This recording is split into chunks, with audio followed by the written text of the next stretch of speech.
अस्सलाम वालेकुम dear students, कैसे हैं आप सब। उम्मीद करता हूँ आप सब खैरियत से होंगे। ये स्टूडेंट्स, आज हम लेक्चर नंबर 22 का आगाज़ करेंगे। इससे पिछले लेक्चर में हमने क्वेश्चन नंबर 2 के पहले 3 पार्ट्स किए थे।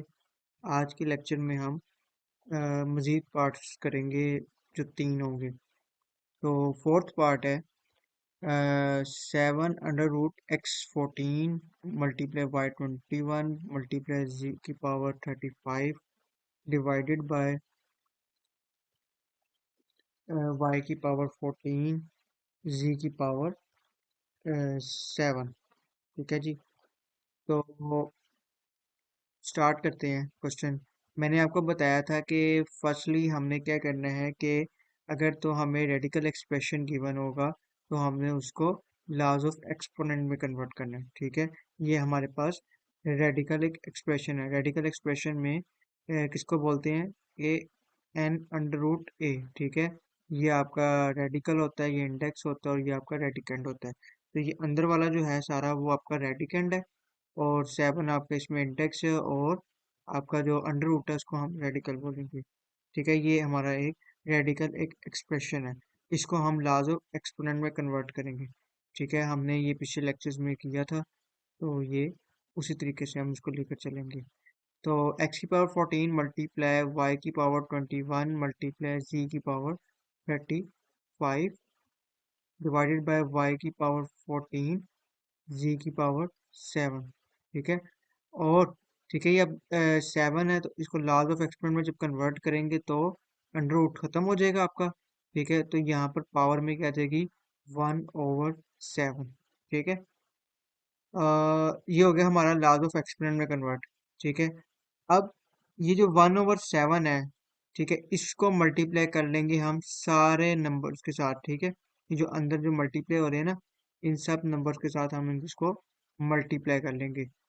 तो जब मल्टीप्लाई करेंगे तो ये क्या आ जाएगा? x की पावर 14 मल्टीप्लाई 1/7। इसी तरह y के साथ, y की पावर के साथ भी हो जाएगा 21 मल्टीप्लाई 1/7। ठीक है, इन सब की पावर जो अंदर जो x y z है, जो इनकी जो पावर्स हैं, ठीक है, उनके साथ हम 1/7 को मल्टीप्लाई करा देंगे। ठीक है, मल्टीप्लाई z की पावर 35 मल्टीप्लाई 1/7। ठीक है, फिर y नीचे वालों के साथ भी होगा। ठीक है, जिस तरह ऊपर वालों के साथ हो रहा है उस तरह नीचे जो डिनोमिनेटर है उसके साथ भी हो, उनकी जो पावर है उनके साथ भी हो जाएगा। y की पावर 14 मल्टीप्लाई 1/7 z की पावर 7 मल्टीप्लाई 1/7। ठीक है, y और z वैसे भी आपस में मल्टीप्लाई हो रहे हैं। फिर उसके बाद फिर उसके बाद हम क्या करेंगे कि इस 7 1 जा 7 7 2 जा 14। फिर उसके बाद 7 1 जा 7 7 3 जा 21 7 1 जा 7 7 5 जा 35 7 1 जा 7 7 2 जा 14 और 7 1 जा 7 और ये इस तरह से 7 1 जा 7 हो जाएगा। फिर ये क्या आ जाएगा? अब हमारे पास x की पावर 2 मल्टीप्लाई y की पावर 3 मल्टीप्लाई z की पावर 5। ठीक है, इसी तरह y की पावर स्केयर में है और z आ जाएगा ऐसे वैसे का वैसे। ठीक है, z की पावर 1 है। ठीक है, फिर उसके बाद क्या हो जाएगा कि अब ये देखो y डिनोमिनेटर में y है और ये ऊपर भी y है। ठीक है, ये दोनों की बेसिस क्या है? सेम है। ठीक है, ये y का क्यूब और y का स्केयर दोनों की बेसिस सेम है और डिनोमिनेटर में है। ठीक है, लॉज ऑफ इंडाइसिस क्या कहता था कि अगर कोई भी चीज डिवीजन में हो, ठीक है, मतलब उनकी बेसिस सेम हो, तो उनकी पावर माइनस हो जाती है। ठीक है, तो ये लॉज ऑफ इंडाइसिस कहता है। ठीक है, ए और ए दोनों सेम है, यानी ये बेसिस सेम है तो इनकी पावर सब्ट्रैक्ट हो जाएगी। इसी तरह वाई और वाई है, दो है। इसी तरह जी और जी भी है। ठीक है, ये भी ऊपर जाके इसकी पावर के साथ माइनस होगा। तो ये क्या आ जाएगा? एक्स का स्केयर मल्टीप्लाई वाई का क्यूब -2 हो जाएगा और मल्टीप्लाई जी की पावर 5 -1 हो जाएगा। ठीक है, तो आपका फाइनल आंसर क्या आ जाएगा? एक्स का स्केयर मल्टीप्लाई वाई मल्टीप्लाई जी की पावर 4। ठीक है, तो ये आपका फाइनल आंसर है। ठीक है जी, तो अब चलते हैं फिफ्थ पार्ट की तरफ। अब फिफ्थ पार्ट में अगर तो रेडिकल एक्सप्रेशन है ये, तो इसको हम लॉज ऑफ एक्सपोनेंट में कन्वर्ट करेंगे, लेकिन ये रेडिकल एक्सप्रेशन नहीं है। ठीक है, तो इसको हम सिंपली सॉल्व करेंगे। अब मैंने आपको बताया, एक और चीज़ बताई थी कि हम जो अंदर जितने भी नंबर्स होते हैं, ये 25, 5, 25, इन सब का हम लोग प्राइम फैक्टर निकाल लेते होते हैं।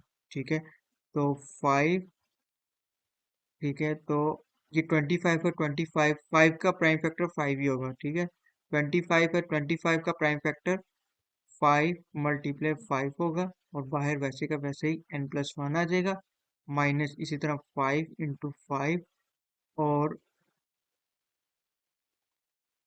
5 अंदर है, और इसकी पावर 2n है। ठीक है, फिर उसके बाद 5 इंटू 5 2n+3 वैसे वैसे ही पावर में आ जाएगा, माइनस 5 इंटू 5 और n+1। ये मैंने क्या किया है, मैंने इन सब के प्राइम फैक्टर्स निकाल लिए। ठीक है, तो उसके बाद अब देखा जाए तो ये 5 और 5 बेसिस सेम है, इनकी पावर्स को ऐड कर लेंगे तो ये 2 आ जाएगा, n+1 हो जाएगा, माइनस 5 का स्केयर हो जाएगा, और यहाँ पे 5 की पावर 2n आ जाएगा। ठीक है, फिर उसके बाद 5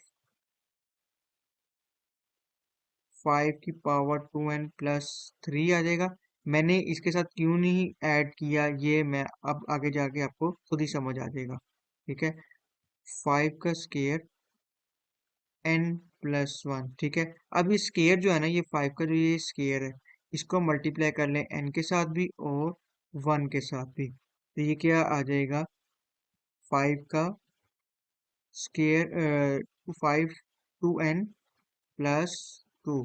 ठीक है, मल्टीप्लाई होकर 2n+2 हो जाएगा ये, माइनस इसी तरह ये इन दोनों की बेसिस सेम है, तो ये 2n+2, तो इनकी पावर्स ऐड हो जाएगी, मल्टीप्लाई नहीं होंगी, ऐड होंगी। ठीक है, बेसिस सेम है ये दोनों। ठीक है, ये और ये बेस सेम है, तो इनकी पावर ऐड होनी, यानी 2n+2 हो जाएगा। ठीक है, फिर उसके बाद क्या हो जाएगा, 5 की पावर 2n+3, माइनस इसी तरह इसको भी मल्टीप्लाई करा लें, 5 2n के साथ भी मल्टीप्लाई हो जाएगा, 2n हो जाएगा, और 2 1 के साथ भी हो जाएगा, +2 आ जाएगा। ठीक है, फिर उसके बाद अब ये देखें, 5 2n+2 और ये भी 5 2n+2 है। ठीक है, ये कॉमन निकाल लेते हैं हम। ठीक है, तो कॉमन निकाल लेंगे तो ये आ जाएगा आपके पास 5 2n+2, तो कॉमन निकालेंगे तो 5 -1 हो जाएगा ये। ठीक है, अब अगर देखा जाए तो ये 5 2n+3 है, और ये 5 2n+2 है। ठीक है, मुझे यहाँ पे 2n+2 बनाना है। ठीक है, तो मैं क्या करूँगा कि इसमें से एक 5 निकालने के लिए मैं क्या करूँगा कि मैं इसको इस तरह से सेपरेट कर लूँगा, ये 2n+2 हो जाएगा। अगर मैं इसको सॉल्व करूँ ना, तो ये वही सेम बन जाता है, 2n+3। ठीक है, यानी 5 की पावर 2n+2, और यहाँ पे +1 है। ठीक है, तो यहाँ पे आ जाएगा 5 की पावर 2n+3, उसी तरह सेम बन जाता है, तो मैं ये इसके इक्वल बन जाते हैं। ठीक है, 5 मल्टीप्लाई 5 2n+2। ठीक है, मैंने असल में यहाँ पे 2 बनाऊंगा तो यहाँ पे कॉमन आ जाएगा, और मेरा इसके साथ कैंसिल हो जाएगा। ठीक है, तो मैं इसको कर लेता हूँ 5। ठीक है, 5 की वैसे का वैसे ही आ जाएगा ये वाला, और 5 2n+2 आ जाएगा, -5 की पावर 2n+2 आ जाएगा। ठीक है जी, फिर उसके बाद क्या करेंगे हम, मैं यहीं पे कर लेता हूँ, 5 2n+2, 5 -1। ठीक है, फिर उसके बाद ये आ जाएगा आपके पास। अब आप इसमें से कॉमन निकाल सकते हैं, 5 की पावर 2n+2 है, ये भी 5 की पावर 2n+2 है, तो 5 की पावर 2n+2 कॉमन निकाल लें। तो ये आपके पास आ जाएगा 5 की पावर 2n+2, ये कॉमन निकाल लिया, तो आपके पास ये आ जाएगा 25, 5 की डॉट 5, ठीक है, माइनस, ठीक है, 1, ठीक है, ये 5 और 5 मल्टीप्लाई हो रहा है, तो ये 2n+2, 5 की पावर 2n+2 और ये 5 की पावर 2n+2 कैंसिल हो जाएगा, तो 5 - 1 और ये 5 का स्केयर -1 हो जाएगा, तो 4/5 का स्केयर 25 होता है, -1, तो 4/24, 4 × 1 = 4, 4 × 6 = 24, तो 1/6 आपका ये फाइनल आंसर है। ठीक है जी। तो इस चीज़ को ज़रा देखिएगा कि मैंने इसमें क्या किया कि मुझे यहाँ पे था 5 की पावर 2n+2, ठीक है, तो ये 2n+3 था, अगर मैं यहाँ पे +2 बना लूँ और कॉमन निकाल के मैं इसको सिंपली कट ऑफ कर सकता था, ठीक है, वो मैंने उसी तरीके से इसको कट कर दिया। ठीक है, आई होप आपको क्लियर हो गया होगा। आज के लिए इतना ही, इजाज़त दीजिए, अल्लाह हाफिज़।